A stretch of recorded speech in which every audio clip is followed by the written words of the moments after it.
Mr. I have a question too. Go ahead. It's called, your project's called Columbia River Crossing. Why isn't it called the I-5 corridor or interstate bridge replacement? It seems vague and something that the public can't readily identify with. I mean, you've got Biggs, you've got Rainier, you've got a ferry that goes from Camp Lambert to Clatskanie. Why aren't we more specific here? Well, first of all, we're not presuming that we are actually replacing the current interstate bridges. What we heard from the I-5 strategic plan is that we need to expand capacity across the river. And in the strategic plan, there are a number of conceptual drawings for how that could be done, only one of which physically replaces the current Interstate 5 bridges and replaces them completely with a new facility.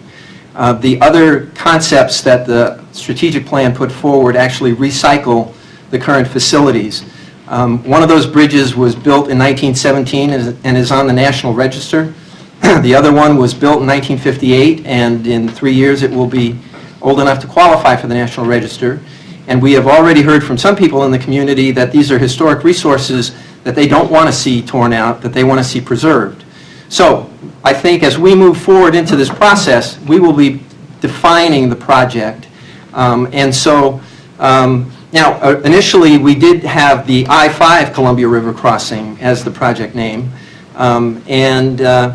At some point we thought that that sounded redundant, and so we just went to Columbia River Crossing. And we can revisit it if you think that we're confusing people. But I think as we roll this out, I think people will clearly understand what it is that we're grappling with and the issues that we're going to try to address.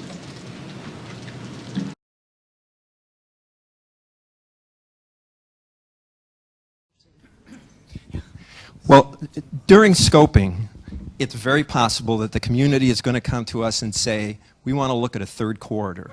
And in fact, in our preliminary conversations with the Federal Highway Administration, they have told us that they will expect us to look at a new corridor in addition to the two, I-205 and I-5, that currently exist.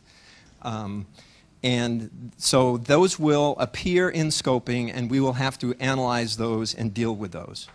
That's not to say that there's, well, we will need new information than existed 3 years ago, shall we say, 4 years ago, when the I-5 partnership was doing its work, to come to, I think, a different conclusion than they did. But we will look for that new information during scoping.